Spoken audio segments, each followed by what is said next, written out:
The lilacs in Taos this year were especially beautiful, and I think they must have been in other places too because I got in a number of questions about how to work with lilacs in the still life.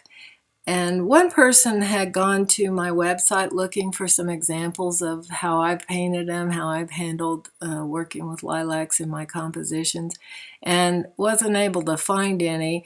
I know I've worked with them in the past, but and I very well might again in the future. I don't think very many times I've done a composition that was just a big bunch of lilacs because they present some unique challenges in terms of the degree I like to carry my paintings to.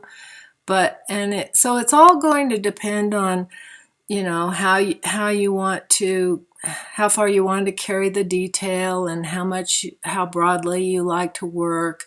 And of course that can change from day to day or subject to subject, but in terms of simplification, it really helps to have some kind of a visualization of how you want to proceed with the paint quality and the application, especially when you're talking about something like lilacs, which have a very chromatic masses of flowers, and yet the individual flowers are really tiny. They're pretty small. So it's like you can picture how to paint them broadly, and you can picture how to paint them real detailed, but that in between uh, sort of middle ground that I'm usually aiming for, where you have a feeling of lots of detail and maybe there is a bit of detail, but most of it is really suggested by the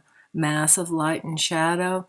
That's a little bit trickier to pull off with something that, as I said, where the individual flowers are so tiny. But I've brought up some examples. This is a good thing to do if you're having trouble visualizing how you might want to paint something and you'd like to get some ideas about it. You can always, Google that subject matter and put in your favorite artist's name and see what comes up. So this first piece is one by a painter named Sergei Bogart. And even though it's a landscape, I would say it's almost more of a outdoor still life. And the lilacs are painted pretty broadly, but I think they lead the eye around really beautifully, and it's a really nice piece. Um, Actually, this artist did quite a few still lifes, and I think did quite a few florals, but usually in his work the flowers aren't any more detailed than they are in this piece. In other words, he even if it was a whole vase of flowers and it was appeared to be only maybe 4 feet away from you, it would still be painted really broadly. So there wasn't whole lot of detail going on in this artist's work, but he often captured a wonderful feel of light and shadow and a beautiful paint quality. This next piece is by an artist, another Russian painter named Zakharov, and again, pretty broadly painted. The value changes, like up in this area here, where he's going from shadow to light. Some of that irregular edge in there does give you a feeling of some degree of detail. And then in areas he has quite a bit of buildup of paint that also is helping give an illusion of some detail without really describing any individual flowers. But the overall painting, all of the objects, any of the supporting objects and vases are all fairly broadly painted as well. So it kind of gives the painting a consistency, but there's a more of a broad treatment of the objects overall. So in this next one, this is by one of my heroes, Fashion, And again, the clumps of flowers are pretty broadly painted. A nice feel of light and shadow, very skillful use of values. And the texture of the paint up here is giving you a feeling for sure of some degree of detail without any real indication of an individual flower within those bunches of lilacs. Another thing I'd point out is it's interesting that this is some white lilacs against a white background and a white vase, but he has been pretty careful to make a bit of a distinction between these, the local color of the vase. It's just a bit warmer, and then the background's just a bit grayer. So the, very skillful use of values and very skillful paint quality in this.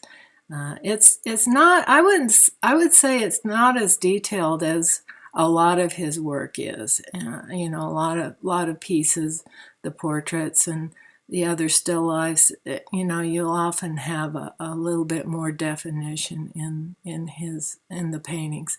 So going on to now some more detailed ones.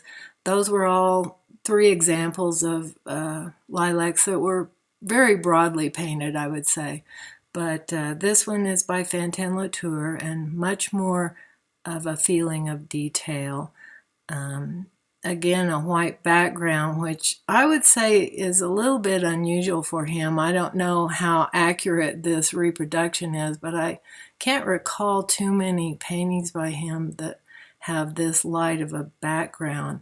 But it's pretty effective to silhouette these shadows of the lilacs up against it, and he's treated them more like a mass, more or less. You really don't have a strong feeling of light and shadow on them because they're so far away from you. But the feeling of light and shadow really comes more from these leaves. So very careful composition, knowing that because these leaves are a bigger form, they're more likely to convey a feeling of light and shadow. So very skillfully composed to pull this off. Here's another example by him where he does have by arranging these values carefully, he does have areas where you can see it's individual flowers lit up, but they're so tiny. This one's so much more closer to you, so he's more able to do that on this one. But overall, it's again a silhouette of the dark up against the background, really, that's carrying the painting really well. Here's another example of some lilacs by Latour, and these are white. So he has a little bit more room in the value range to create some light and shadow, but it's interesting to note how really a lot of these shadow areas are massed together and just broken up more by the outside silhouette, the outside edge up against the background up in here too.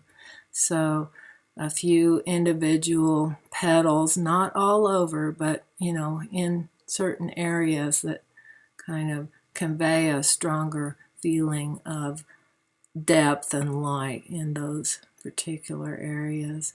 So I'm going to bring up an example of one of my pieces that's of forsythia, and this is a forsythia bush.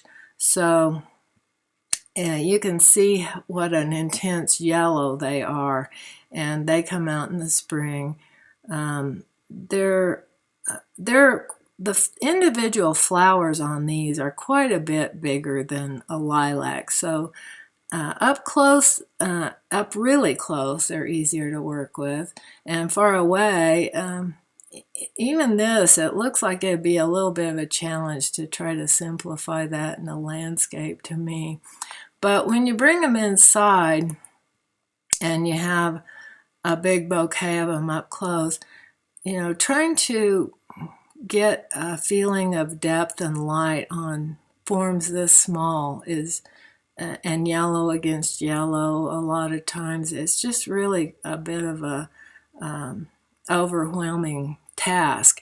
And indeed, that's what happens, I find, to a lot of students is they'll bring in a bouquet like this, and then they really kind of just dip their brush in some yellow and start dabbing away and hoping that the buildup of paint will somehow morph into looking like that bouquet. But to me, it's kind of a more of a challenge than I want to take on.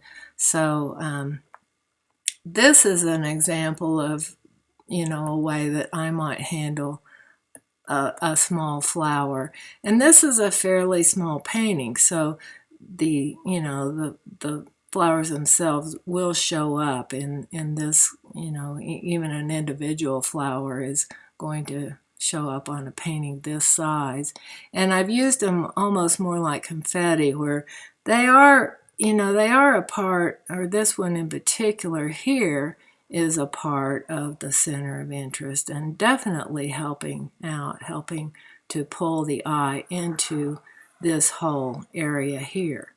But because it's not in a part of a whole bouquet, and it's let me get rid of those lines, and it's up against this dark cup here, it really helps helps me create some form and depth there, and a real feel of light in that area.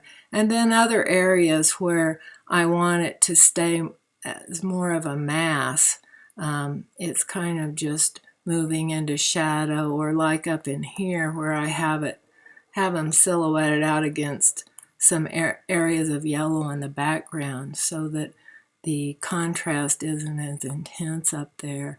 And but really, they're an important part of the painting, but they aren't the main. It's not just a bouquet of those yellow flowers. So that's how I'm thinking about using them more as a way to lead the eye in and enhance the center of interest rather than the main event.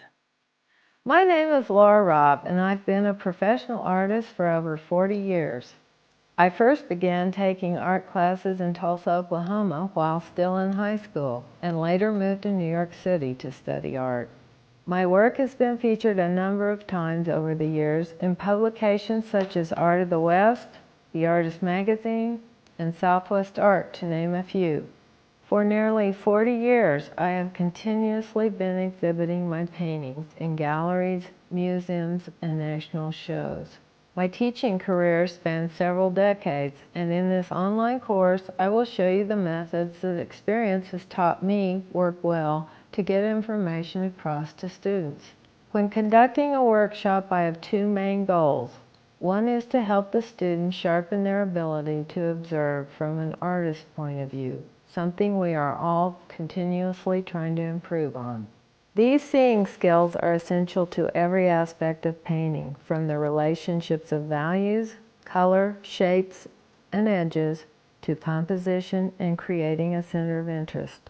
My other goal is to show the students the ways I push the boundaries of what my materials are capable of in order to create a convincing feeling of light, form, and depth in my paintings. The demonstrations will be still life studies in oil, but most of the theories and lessons will apply to any medium or subject matter. Hope to see you in my course.